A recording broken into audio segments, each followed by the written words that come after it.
Very good morning guys, my name is Sahdev Singh और आज हम बात करेंगे हमारे ऑडियो आर्टिकल के नए सीरीज़ अगले सीरीज़ में, जो कि है सूफी और भक्ति आंदोलन। सूफी और भक्ति आंदोलन परीक्षा के दृष्टिकोण से बहुत ही महत्वपूर्ण हो जाता है। हम सभी सेक्टर कवर करते हैं लेकिन सूफी और भक्ति आंदोलन को छोड़ देते हैं कभी कभी। तो आइए हम इस ऑडियो आर्टिकल में, जैसे कि हमारा रीडिंग मतलब स्टडी का क्या 3 डायमेंशन है, 3 कोर हैं। रीडिंग रीडिंग स्पीकिंग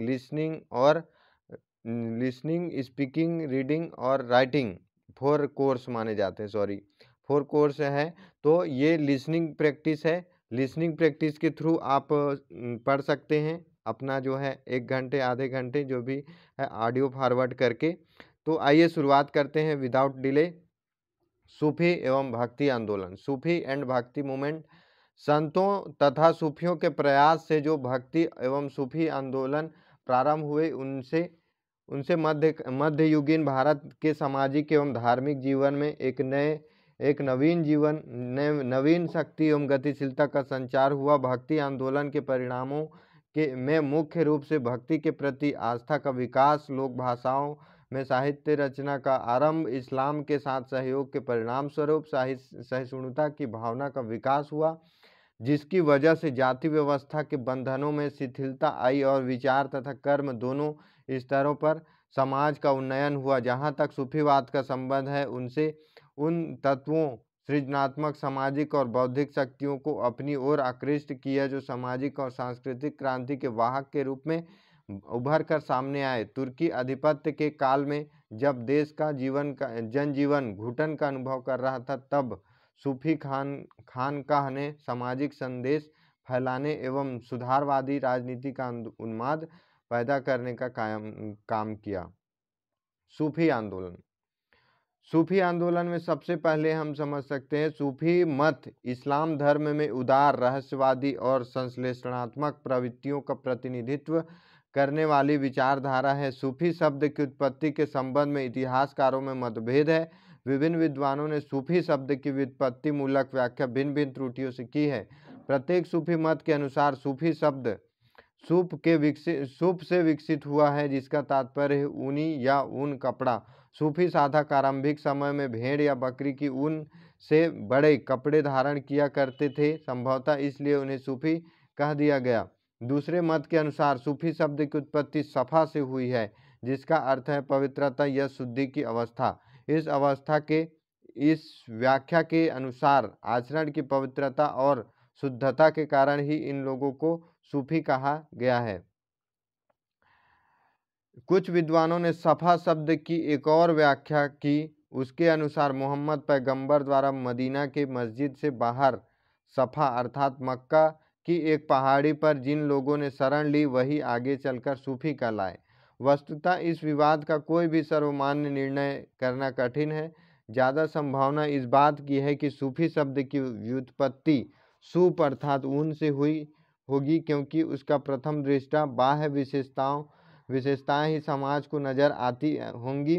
कुछ भी हो, आजकल इसका अर्थ तसव्वुफ को मानने वाले साधक इश्क मजाजी और इश्क हकीकी के सिद्धांत को मानते हुए सभी धर्मों में प्रेम करना से ही लिया जाता है। भारत में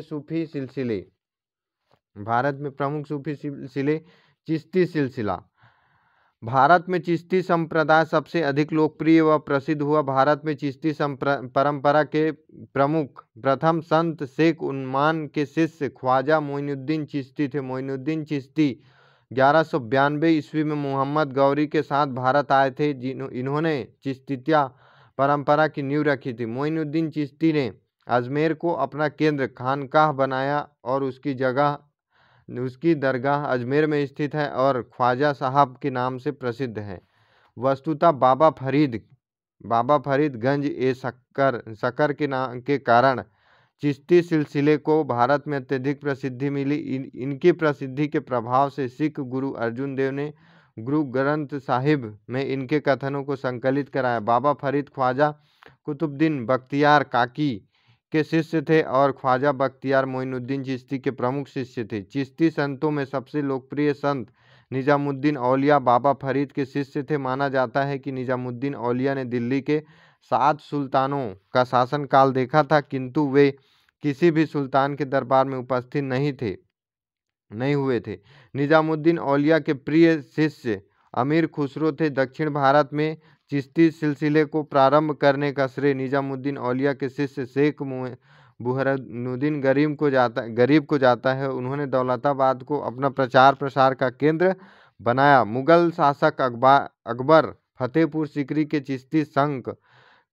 चिश्ती संत शेख सलीम चिश्ती के प्रति आदर भाव रखता था तथा अपने पुत्र जहांगीर को उनका ही आशीर्वाद समझता था। फतेहपुर सीकरी के में अकबर ने शेख सलीम चिश्ती के मकबरे का निर्माण कराया। चिश्ती सिलसिले की विशेषता। चिश्ती सिलसिले के संत प्रवृत्ति से अत्यंत उदार थे। ऊंच नीच, धर्म, जाति और जन्म के भेदभाव को त्याग कर मानव सेवा व प्रेम को प्रमुखता दी। चिश्ती सिलसिले से संबंधित संत सुल्तान या अमीरों से कोई वास्ता नहीं रखते थे। एक बार अलाउद्दीन खिलजी ने निजामुद्दीन औलिया से मिलने की इच्छा जाहिर की, लेकिन औलिया ने कहा, मेरे घर में 2 दरवाजे हैं, यदि बादशाह एक से अंदर आता है तो मैं दूसरे से बाहर चला जाऊंगा। चिश्ती संतों ने संगीत को बढ़ावा दिया। चिश्ती सिलसिले के संत व्यक्तिगत संपत्ति को आत्मिक उन्नति और विकास के मार्ग में बाधा मानते हैं। उनका रहन सहन अत्यंत साधारण था। चिश्ती सिलसिले के संत ईश्वर के प्रति प्रेम और मनुष्य मात्र की सेवा में विश्वास रखते थे। वे मनुष्य की सेवा को भक्ति से भी ऊंचा समझते थे। सुहरावर्दी सिलसिला के संस्थापक बगदाद के शिक्षक शेख शिहाबुद्दीन सुहरावर्दी थे। भारत में सुहरावर्दी सिलसिले को संगठित, सुदृढ़ तथा लोकप्रिय बनाने का श्रेय शिहाबुद्दीन सुहरावर्दी के शिष्य बहाउद्दीन जकारिया को दिया जाता है। सुहरावर्दी सिलसिले का मुख्यालय मुल्तान में था। इसके अलावा यह पंजाब व सिंध में भी लोकप्रिय था। सुहरावर्दी सिलसिले पर परंपरावादी रूढ़िवादी विचारों का अत्यधिक प्रभाव था। इस सिलसिले के संत चिश्ती सिलसिले के विपरीत शासक वर्ग से संबंध रखते थे तथा राजकीय पद और संरक्षण का लाभ उठाते हुए अत्यंत आराम से जीवन व्यतीत करते थे। शेख बहाउद्दीन जकारिया ने कुबाचा की आलोचना की और इल्तुतमिश का समर्थन किया। इल्तुतमिश ने उन्हें शेख उल इस्लाम की पदवी दी। सुहरावर्दी सिलसिले के प्रमुख संतों ने शेख रुकनुद्दीन, शेख समाउद्दीन जमाली, मजूमे जहानिया, सैयद जलालुद्दीन बुखारी आदि थे। शेख रुकनुद्दीन ने सुहरावर्दी सिलसिले को काफ़ी प्रसिद्ध अर्जित करवाई। सुहरावर्दी सिलसिले के सबसे प्रसिद्ध संत हमीमुद्दीन नगौरी थे। सुहरावर्दी सिलसिले की एक शाखा फिर दौरी जो पूर्वी भारत विशेषकर बिहार में लोकप्रिय हुई। इसके सबसे प्रमुख संत हजरत सैफुरुद्दीन याहया मैनरी थे। इनके पुत्रों को मकतूबात के नाम से जाना जाता है। चिश्ती सिलसिला और सुहरावर्दी सिलसिले में अंतर। चिश्ती सिलसिले के संत सुल्तानों और अमीरों से मेल मिलाप नहीं रखते थे, जबकि सुहरावर्दी संत सुल्तानों और अमीरों से मेल मिलाप रखते थे। चिश्ती संतों को जो धन मिलता था उसे वे लोगों में बांट देते थे, जबकि सुहरावर्दी संत बहाउद्दीन जकारिया ने सब प्रकार से धन इकट्ठा किया। चिश्तियों के जमात खाना में हर तरह के लोग आ जा सकते थे। वे सभी एक बड़े कमरे में बैठते थे, जबकि सुहरावर्दी सिलसिले के लोगों को अलग अलग रहने का स्थान दिया जाता था। अमीर और साधारण लोगों को मिलने के लिए अलग अलग समय दिया जाता था। कादरी सिलसिला। कादरी संप्रदाय की स्थापना बगदाद के अब्दुल कादिर जिलानी ने 12वीं सदी में की थी। शेख मोहम्मद उल हुसैनी के पुत्र शेख अब्दुल कादिर ने पूरे भारत में इस परंपरा का प्रचार किया। कादरी सिलसिले के सबसे प्रमुख संत शेख मीर मोहम्मद या मियाँ मीर थे। शाहजहां के ज्येष्ठ पुत्र दरा सिकोह को इस सिलसिले का अनुयायी था। कादरी सिलसिले की विशेषता। कादरी सिलसिले का दृष्टिकोण रूढ़िवादी और कट्टर था। वे शासक वर्ग से संबंध रखते थे और राज्याश्रम प्राप्त करते थे। कादरी सिलसिले के अनुयायी गाना बजाना पसंद नहीं करते थे। वे हर रंग में की पगड़ियाँ पहनते थे। प्रारंभ में यह सिलसिला केवल सिंध में ही सीमित था, लेकिन बाद में यह पंजाब, दक्कन क्षेत्रों में भी फैल गया। नक्शबंदी सिलसिला 13वीं सदी में नक्शबंदी सिलसिले की स्थापना ख्वाजा उबैदुल्ला, अन्य स्रोतों से ख्वाजा बहाउद्दीन नक्शबंद ने की थी, परंतु भारत में इसे लोकप्रिय बनाने का काम ख्वाजा बकी बिल्लाह ने किया। नक्शबंदी सिलसिले के सबसे प्रसिद्ध संत शेख अहमद सरहिंदी थे, जो मुगल बादशाह अकबर और जहांगीर के समकालीन थे। ये इस्लाम के प्रबल समर्थक थे। शेख अहमद सरहिंदी ने अकबर की उदार धार्मिक नीतियों का विरोध किया। औरंगजेब इस परंपरा का समर्थक था। नक्शबंदी सिलसिले की विशेषता। सूफी सिलसिलों में नक्शबंदी सिलसिला सबसे कट्टरपंथी था। नक्शबंदी सिलसिले के संत शरीयत पर अधिक जोर देते थे। इस सिलसिले के लोग संगीत के विरोधी थे। उन्होंने एक ईश्वरवाद के सिद्धांत को भी चुनौती दी। सत्तारी सिलसिला। इस सूफी सिलसिले की भारत में स्थापना शाह अब्दुल सत्तार द्वारा की गई। सत्तारी सिलसिले का प्रभाव जौनपुर, बंगाल और दक्कन के क्षेत्रों में था। इस सिलसिले के सबसे प्रसिद्ध संत ग्वालियर निवासी हजरत मोहम्मद गौस थे। इन्होंने संगीत के विकास में महत्वपूर्ण योगदान दिया। संगीत सम्राट तानसेन इन्हीं के शिष्य थे। सत्तारी सिलसिले की विशेषता। इस सिलसिले के संतों ने भी राज्य संरक्षण तथा शासक वर्ग से संबंध रखा। सत्तारी संत आराम पूर्वक जीवन व्यतीत किया करते थे तथा हिंदू और इस्लाम धर्म में समन्वय का समर्थन करते थे। सूफी संत मत का प्रभाव। शब्द और अर्थ। खानकाह का अर्थ होता है सूफी संतों की गतिविधियों का केंद्र। वहादत उल वजूद, परम तत्व की एकता का सिद्धांत, आत्मा और परमात्मा की एकता। वहादत उल शुहूद, प्रत्यक्षवाद, इसमें खुदा को स्वामी और भक्त को दास माना जाता है। रिजा, आत्मसमर्पण। फना, एकाकार, विलीन हो जाना। अहम का दफन, हकीकत, सात्विक ज्ञान की प्राप्ति की अवस्था। मारिफत, ईश्वरीय ज्ञान प्राप्ति हेतु उन्मुख होना। इश्क, हकीकी, अलौकिक प्रेम, परम सत्य से प्रेम। इश्क हमीजी, अलौकिक प्रेम। मनसवी, वर्णात्मक कविताएं। सूफी मत का प्रभाव। सूफी मत के प्रभाव से इस्लाम में उदार और गतिशील तत्वों का समावेश हुआ। सूफी संत अधिक से अधिक जनसाधारण से संपर्क में आए। उन्होंने गरीबों की सेवा करना अपना कर्तव्य समझा। सूफियों ने अहिंसा और शांति से समस्या सुलझाने के लिए जनता को प्रेरित किया। भारतीय संस्कृति और साधना के संपर्क में आने पर सूफियों ने इस संस्कृति से बहुत कुछ ग्रहण किया। बाबा फरीद का पंजाबी साहित्य पर अनूठा प्रभाव है। कुतुबन मजहन, जायसी और नूर मोहम्मद जैसे सूफी कवियों का साहित्य अवधी भाषा में है। सूफी मत और सूफियों ने बदलते हुए सामाजिक धार्मिक वातावरण में रहने की शक्ति प्रदान की। मध्यकालीन भारत में जमाखोरी तथा दास प्रथा, कालाबाजारी, शराब, वेश्यावृत्ति इत्यादि बहुत सी सामाजिक बुराइयां आ गई थी। उनको दूर करने के लिए सूफी संतों ने अनेक प्रयत्न किए। सूफी संतों ने महत्वपूर्ण काव्य और साहित्य भारत को दिए, जो कि आध्यात्मिक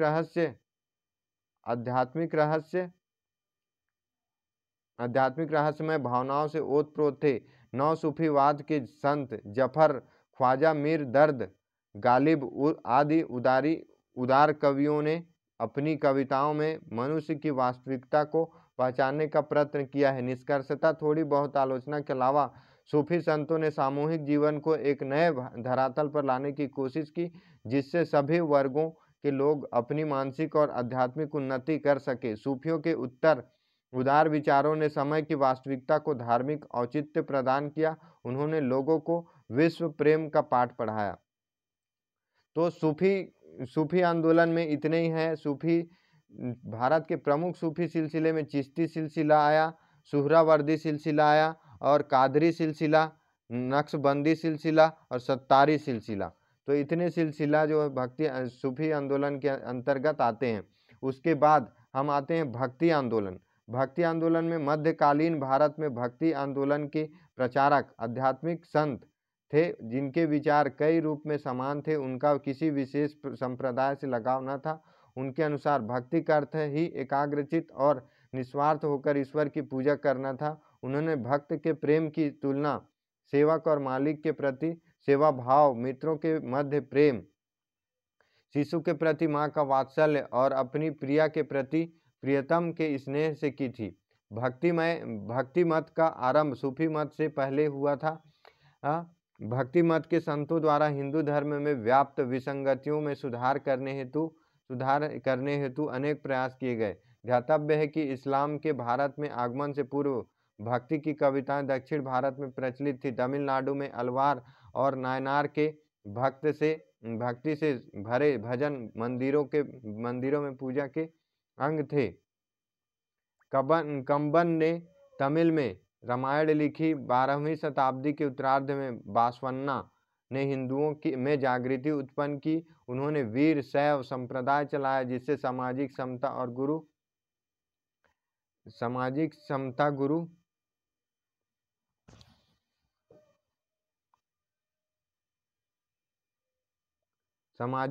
गुरु को आध्यात्मिक महत्व प्राप्त था। उत्तर भारत में भक्ति आंदोलन के प्रमुख प्रवर्तक रामानंद थे। रामानंद रामानुज की पीढ़ी के प्रथम संत थे। वे राम के उपासक थे। उन्होंने सभी जातियों एवं धर्मों के लोगों को अपना शिष्य बनाकर एक तरह से जातिवाद पर कड़ा प्रहार किया। उन्होंने उनके शिष्य में कबीर, जुलाहा, रैदास, चमार, सेना, नाई, धन्ना, जाट, साधना, कसाई, पीपा, राजपूत और आदि शामिल थे। पद्मावती और सुरसरी उनकी शिष्याएं थी। इस प्रकार रामानंद ने वैष्णव धर्म के द्वार बिना किसी जन्म, जाति, धर्म और लिंग भेद के सभी के लिए खोल दिए। उन्होंने एकेश्वरवाद पर बल देते हुए राम की उपासना की बात कही। भक्ति आंदोलन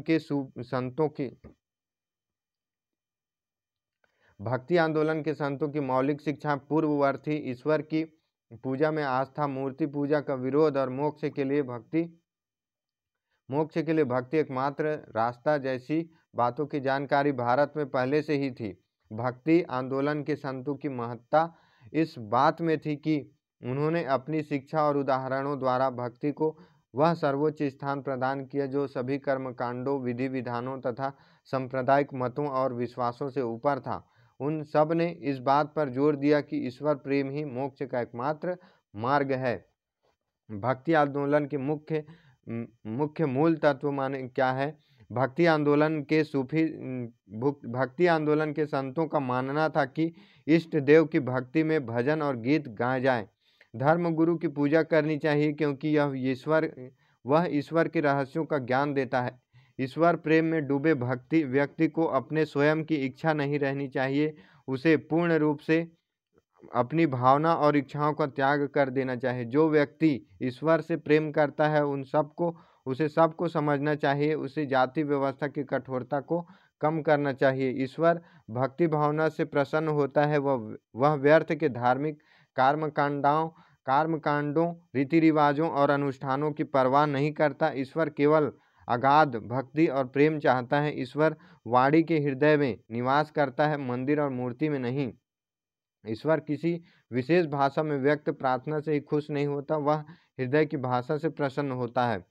भक्ति आंदोलन के प्रमुख संत शंकराचार्य भक्ति आंदोलन के प्रथम प्रचारक और संत शंकराचार्य थे। केरल में 8वीं शताब्दी में जन्मे संत शंकराचार्य द्वारा भारत में व्यापक स्तर पर भक्ति मत को ज्ञानवादी रूप में प्रसारित किया। शंकराचार्य के दर्शन का आधार वेदांत तथा उपनिषद था। उनका सिद्धांत अद्वैतवाद कहलाता है। शंकराचार्य ने भारत में धर्म की एकता के लिए भारत के 4 भागों में 4 मठ स्थापित किए। वेदांत मठ श्रृंगेरी दक्षिण भारत, गोवर्धन मठ जगन्नाथपुरी पूर्वी भारत, शारदा मठ द्वारका पश्चिम भारत, ज्योति मठ बद्रिकाश्रम उत्तर भारत। बद्रिकाश्रम दार्शनिक संतों में सबसे अधिक प्रसिद्धि शंकराचार्य को मिली, परंतु शंकराचार्य का निर्गुण ज्ञानवादी दर्शन मन में उत्पन्न निराशा के निषाद को खत्म न कर सका और न ही सामान्य लोगों को सुग्राह्य हो सका। परिणामतः कालांतर में संतों द्वारा अद्वैतवाद की आलोचना की गई तथा वैष्णव संतों द्वारा शंकर के अद्वैतवाद के विरोध में दक्षिण में 4 नए मतों की स्थापना की गई, जो इस प्रकार है: विशिष्टाद्वैतवाद रामानुजाचार्य, द्वैतवाद मध्याचार्य, और शुद्धाद्वैतवाद विष्णु स्वामी या वल्लभाचार्य और द्वैताद्वैतवाद निम्बकाचार्य। रामानुजाचार्य भक्ति आंदोलन के प्राचीन प्रचारक रामानुजाचार्य थे। इनका जन्म त्रिपु त्रिपेरु त्रिपेरु अम्बुदुर त्रिपेरुम्बदूर तमिलनाडु में हुआ था। वे वैष्णव संत थे। रामानुजाचार्य के ने कांचीपुरम के यादव प्रकाश की देखरेख में शिक्षा ग्रहण की। माना जाता है कि रामानुज होयसल यादव राजकुमारी विष्णुवर्धन के भाई को वैष्णव बनाने में सफल हुए थे। रामानुजाचार्य का दर्शन शंकराचार्य के द्वैतवाद दर्शन के विरोध में प्रतिक्रिया है। उन्होंने विशिष्टाद्वैतवाद का मत दिया तथा ज्ञान के स्थान पर भक्ति को महत्व दिया। रामानुजाचार्य की मान्यता था कि व्यक्ति की आत्मा ईश्वर के साथ एकीकृत नहीं है, बल्कि आत्मा और ईश्वर का संबंध अग्नि और चिंगारी के समान है। ईश्वर अपूर्ण मूर्त नहीं, गुण और सौंदर्य से परिपूर्ण है। रामानुजाचार्य ने सगुण ईश्वर का उपदेश दिया। उन्होंने लोगों को त्याग और तपस्या द्वारा निस्वार्थ भक्ति करने को कहा।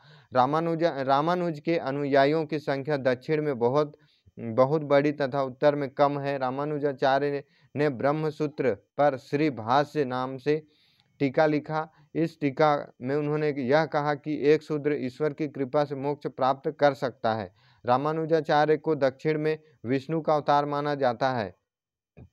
उसके बाद आते हैं रामानुजाचार्य के बाद निम्बकाचार्य द्वैतावाद। निम्बकाचार्य रामानुजाचार्य के समकालीन थे। इनका मानना था कि भक्ति कृपा स्वरूप प्राप्त की जा सकती है।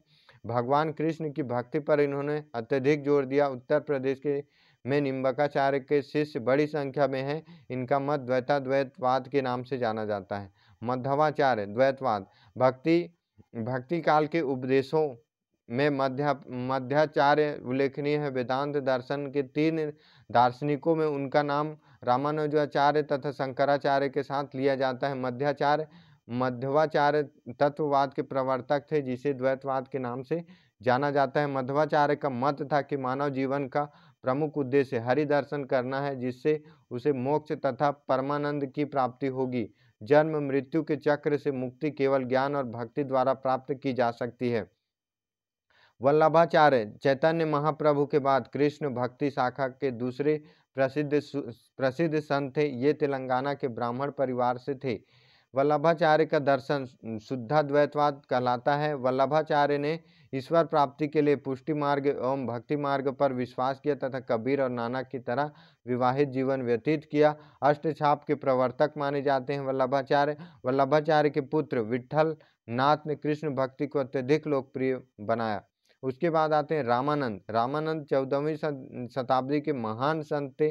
रामानंद का जन्म इलाहाबाद में हुआ। रामानंद ने दक्षिण भारत के आंदोलन को उत्तर भारत में प्रसारित किया और विष्णु की जगह राम की भक्ति की। रामानंद के गुरु रामानुज थे। रामानंद ने अनेक उपदेश संस्कृत की जगह हिंदी में दिए, जिससे यह आंदोलन अत्यधिक प्रसिद्ध हुआ। रामानंद ने सिद्धांततः जाति प्रथा का विरोध नहीं किया, परंतु व्यवहारिक जीवन में वे जाति की समानता पर विश्वास करते थे। चारों वर्णों को उन्होंने भक्ति के उपदेश दिए। कबीर रामानंद के प्रिय शिष्यों में से हुए थे। मध्यकालीन भक्ति आंदोलन में कबीर अत्यधिक प्रसिद्ध हुए। कबीर लोदी सुल्तान सिकंदर लोदी के समकालीन थे। कबीर ने निर्गुण ईश्वर की उपासना पर बल दिया तथा हिंदू मुस्लिम दोनों धर्मों की कुरीतियों की कटु आलोचना की। कबीर हिंदू मुस्लिम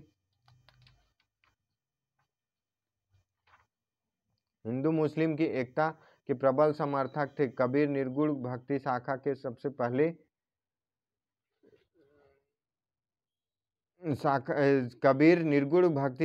पहले संत थे, जिन्होंने गृहस्थ धर्म का भी पालन किया। कबीर ने अपनी दोहों द्वारा जाति पाति मूर्ति पूजा का विरोध किया। उनके दोहों को उनके शिष्यों द्वारा बीजक में संग्रहित किया गया। इनके 3 भाग हैं, रैमनी, शबद और साखी। कबीर के काव्य पर शंकराचार्य के अद्वैतवाद, नाथपंथियों की अंतः साधनात्मक रहस्य साधना या हठ योग तथा सूफियों के एकेश्वरवाद और तसव्वुफ पर प्रभाव एक साथ देखा जा सकता है। इसकी भाषा सद्धुकड़ी या पंचमेल खिचड़ी कही जाती है। रविदास या रैदास, कबीर के बाद रामानंद के शिष्यों में रैदास अत्यधिक प्रसिद्ध हुए। रैदास ने मन की पवित्रता पर जोर दिया तथा मानव सेवा को जीवन में धर्म की सर्वोत्कृष्ट अभिव्यक्ति का माध्यम बताया। सिख धर्म के प्रमुख ग्रंथ गुरु ग्रंथ साहिब में रैदास के भजन संग्रहित हैं। प्रसिद्ध कावित्री मीराबाई ने कई स्थानों पर इन्हें अपना गुरु बताया है। आज भी इनके बहुत से अनुयायी हैं जो स्वयं को रविदासी कहते हैं। चित्तौड़ की रानी झाला परम शिष्या थी। दादू दयाल, निर्गुण भक्ति परंपरा में कबीर और गुरु नानक के साथ दादू दयाल का स्थान प्रमुख है। दादू ने गृहस्थ जीवन को सहज आध्यात्मिक अनुभूति के लिए बाधक नहीं माना। दादू पुस्तकी ज्ञान का आदर करते थे और उन्होंने संत के उपदेशों के संग्रह पर जोर दिया था। दादू की रचनाओं का संग्रह उनके दो शिष्यों संत दास तथा एवं जगन दास ने हरेडेवानी नाम से किया था। कालांतर में रज्जब ने इनका संपादन अवंगवधु नाम से किया। कबीर की भांति दादू ने भी निर्गुण निराकार ब्रह्म को अपनी भक्तिपरक भावनाओं का विषय बनाया। उनकी रचनाओं में इस्लामी साधनात्मक शब्दों का खुलकर प्रयोग हुआ है। उनकी काव्य भाषा ब्रज भाषा है, जिसमें राजस्थानी और खड़ी बोली के शब्दों का मिश्रण है। नोट, इनका जन्म संभवतः अहमदाबाद में हुआ था। इस पर विवाद है कि गुजरात के थे या राजस्थान के, किंतु इनकी प्रसिद्धि राजस्थान के क्षेत्र में ज़्यादा है। कहा जाता है कि सम्राट अकबर दादू से धार्मिक वार्ताएं किया करते थे। रज्जब दादू के शिष्य थे। इनकी रचनाएं रज्जब बानी में संग्रहित है। साधना पद्धति और विचार निरूपण ने दादू दयाल का व्यापक प्रभाव है। अपने मंतव्यों को स्पष्ट करने के लिए उन्होंने उदाहरण शैली का प्रचुर प्रयोग किया। गुरु नानक आते हैं। अब सिख धर्म के प्रवर्तक गुरु नानक 1469 से 1539 का जन्म तलवंडी पाकिस्तान में हुआ था। ये सिकंदर लोधी के समकालीन थे।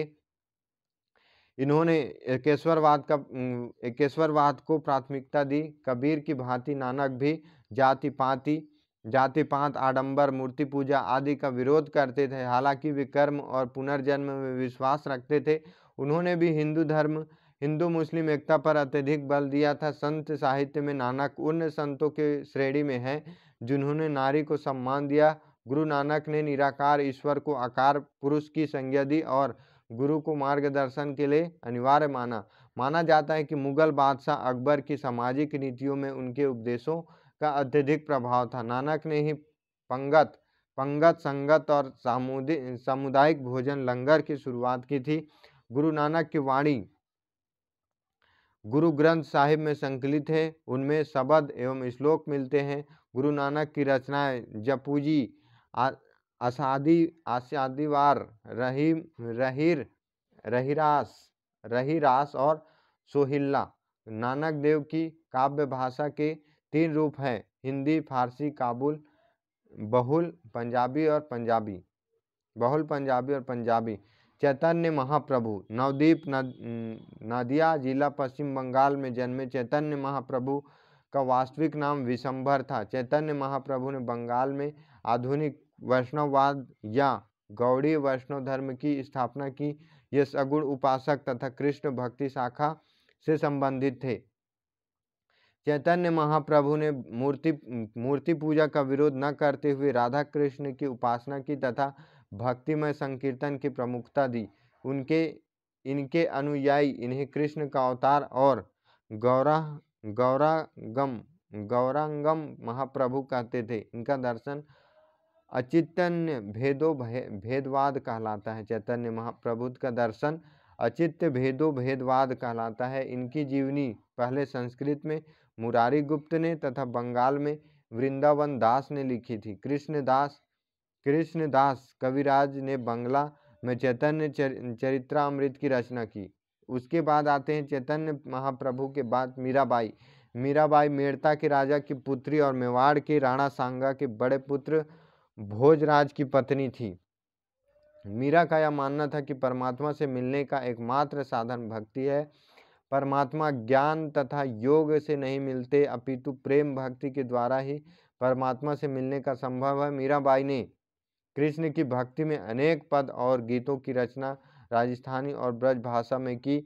मीराबाई के भक्ति गीत को पदावली कहा जाता है।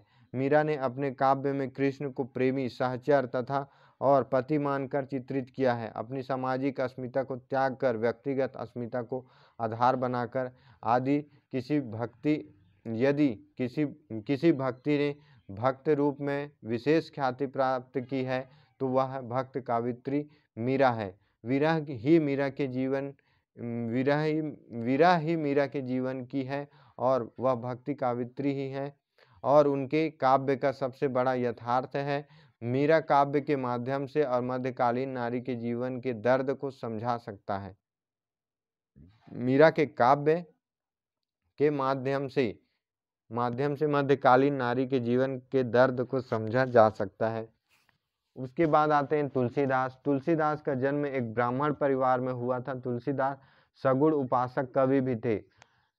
तुलसीदास अकबर के समकालीन थे। उन्होंने राम भक्ति पर जोर दिया। तुलसीदास की कृतियों में रामचरितमानस, विनय पत्रिका, कविता वाली, दोहा वाली, गीता वाली, रामलला, नच्छूहू, बरवे रामायण आदि प्रमुख हैं। तुलसीदास जी के बारे में कहा जाता है कि वो एकदम सपट अज्ञानी थे। वो उन्हें अपने पत्नी के अलावा कुछ भी दिखाई और अपने पत्नी के अलावा किसी से प्रेम नहीं करते थे और एक दिन अपनी पत्नी उसके पत्नी के कहने पर ही राम नाम के से प्रेम करने लगे और उनको तो इतने अज्ञानी थे कि राम कहना भी नहीं आते थे और मरा मरा मरा करते करते उन्होंने राम राम करते करते रामचरित मानस की रचना कर डाली। तो इसलिए राम नाम एक ऐसा आधार है, एक ऐसा शब्द है जो मूर्ख अज्ञानी को भी परम ज्ञानी सुप्रसिद्ध पंडित बना देता है। सूरदास सगुण भक्ति के उपासक थे। सगुण भक्ति के अकबर इनके समकालीन थे। सूरदास ने ब्रजभाषा में अपनी रचनाएं की जिनमें सूरसागर सर्वाधिक प्रसिद्ध है। सूरसागर के अलावा साहित्य लहरी और सुरसावली इनकी अन्य प्रमुख रचनाएं हैं। सूरदास भगवान कृष्ण और राधा के भक्त थे। वल्लभाचार्य के परम शिष्य सूरदास को पुष्टि मार्ग का जहाज कहा जाता है। शंकरदेव अहोम आधुनिक असम में रहने वाले वैष्णव एवं एकेश्वर संप्रदाय से जुड़ाव, मूर्ति पूजा एवं कर्म कांड दोनों के विरोधी असम के चैतन्य कहलाते थे। अंकिया नामक नाटक शैली का विकास, नामदेव रामानंद के शिष्यों के समकालीन। इनका जन्म एक दर्जी परिवार में हुआ था। माना जाता है कि अपने प्रारंभिक जीवन में ये डाकू थे। नामदेव ने वारकरी संप्रदाय की स्थापना में प्रमुख भूमिका निभाई। नामदेव के कुछ पद्यात्मक गीत गुरु ग्रंथ साहिब में संग्रहित हैं। इन्होंने धर्म के बाह्य आडंबरों और सामाजिक कुरीतियों पर कड़ा प्रहार किया। एकनाथ, इनका जन्म पैठण औरंगाबाद में हुआ था। इन्होंने जाति एवं धर्म में कोई भेदभाव नहीं किया। एकनाथ ने रामायण पर टीका लिखी। रामदास शिवाजी के समकालीन थे। इन्होंने दासबोध नामक ग्रंथ की रचना की जिसमें समन्वयवादी सिद्धांत को प्रस्तुत किया है। 17वीं शताब्दी में उभरती हुई मराठा शक्ति को नैतिक और आध्यात्मिक बल प्रदान किया। रामदास को धरकरी संप्रदाय का प्रमुख संत माना जाता है। इनकी स्तुतियां गुरु ग्रंथ साहिब में संकलित हैं। तुकाराम जन्म से शूद्र थे। ये शिवाजी के समकालीन थे। तुकाराम की शिक्षा अभंगों के रूप में संकलित है। तुकाराम ने हिंदू मुस्लिम एकता पर बल दिया तथा वारकरी संप्रदाय की स्थापना की। उन्होंने अपनी स्तुतियों की रचना मराठी भाषा में की जो आज भी बहुत लोकप्रिय है। भक्ति आंदोलन का प्रभाव, भक्ति आंदोलन के संतों ने लोगों के सामने कर्म कांडों के मुख्य जीवन का ऐसा लक्ष्य रखा जिसमें ब्राह्मणों द्वारा लोगों के शोषण का कोई स्थान नहीं न था। भक्ति आंदोलन के कई संतों ने हिंदू मुस्लिम एकता पर बल दिया। भक्ति काल के संतों ने साधारण लोगों की भाषाओं को उन्नत करने में अपना योगदान दिया। उन्होंने हिंदी, पंजाबी, बांग्ला, तेलुगु, कन्नड़, तमिल आदि भाषाओं की उन्नति में महत्वपूर्ण योगदान महत्वपूर्ण योगदान दिया। उन्होंने हिंदी, पंजाबी, बंगला, तेलुगु, कन्नड़ आदि भाषाओं में उन्नति महत्वपूर्ण योगदान दिया। भक्ति आंदोलन के संत अपने उपदेश क्षेत्रीय भाषाओं में देते थे ताकि जहाँ के लोग उनके उपदेश आसानी से सुन और समझ सके। परिणामतः क्षेत्रीय भाषाओं का विकास भी हुआ। भक्ति आंदोलन के प्रभाव से जाति बंधन की जटिलता कुछ कम हुई। प्राय सभी धर्म सुधारकों ने जाति पाति की निंदा की है। फलतः हिंदू धर्म में जाति पाति के बंधन शिथिल हुए और निम्न वर्ग में व्यक्तियों और समाज में ऊंचा स्थान मिला। दलित वर्गों में के लोगों में आत्मसम्मान की भावना जगी और उनके चरित्र का विकास हुआ। निष्कर्षतः भक्ति आंदोलन से हिंदू और मुस्लिम सभ्यताओं का संपर्क हुआ और दोनों के दृष्टिकोण में परिवर्तन आया। इस आंदोलन ने हिंदू और मुसलमान भक्तों को एक स्थान पर मिलने का अवसर पैदा किया। भक्ति मार्गी संतों ने समता का प्रचार किया, साथ ही जाति प्रथा और धार्मिक आडंबरों का विरोध किया। इन संतों के विचार परंपरा से आए विचारों से भिन्न थे। उन्होंने अब ऐसा समाज बनाने का प्रयत्न किया जिसमें समता और न्याय हो और सभी धर्मों के लोग आध्यात्मिक और नैतिक उन्नति कर सकें। तो ये थे सूफी एवं भक्ति आंदोलन के कुछ महत्वपूर्ण पॉइंट्स। आई होप कि ये पॉइंट आपको याद होंगे। इस ऑडियो आर्टिकल को आप 2 से 3 बार सुने, उसके बाद आप खुद से बुक रीड करें। उसके बाद हम स्पीकिंग के लिए अलग उसके बाद अपने लिखे उसके बाद आपको जो आपने सुना और जो आपने पढ़ा उसको आपको बोलना है, उसके बाद लिखना है। तो ये प्रैक्टिस परफेक्ट प्रैक्टिस मानी जाती है। अगर आप इस विधि से पढ़ते हैं तो आप बेशक आपको कोई भी चैप्टर पढ़ने में इजी होगा और उसके क्वेश्चन को आसानी से टैकल कर सकते हैं। और साथ ही मेरा सुझाव रहेगा कि इस ऑडियो आर्टिकल और अपने प्रैक्टिस के द्वारा उसके बाद आप प्रैक्टिस सेट जरूर करें ताकि आपका कॉन्सेप्ट और भी क्लियर होए और आप बिना किसी डाउट के आप अपने क्वेश्चन को आसानी से टैकल करें और एग्जाम में आसानी से सॉल्व कर पाएँ। Thank you for listening this audio article guys. आप इस चैनल को सब्सक्राइब करिए और सब्सक्राइब करने के बाद बेल आइकन को दबाएं और बेल आइकन को दबाने के साथ शेयर और कमेंट जरूर करें ताकि हम और अगली सीरीज ऑडियो आर्टिकल से इसी के रूप में लाते रहें ताकि आप अच्छे से पढ़ें, लिखें और समझें और अपनी सफलता को सुनिश्चित करें। Thank you.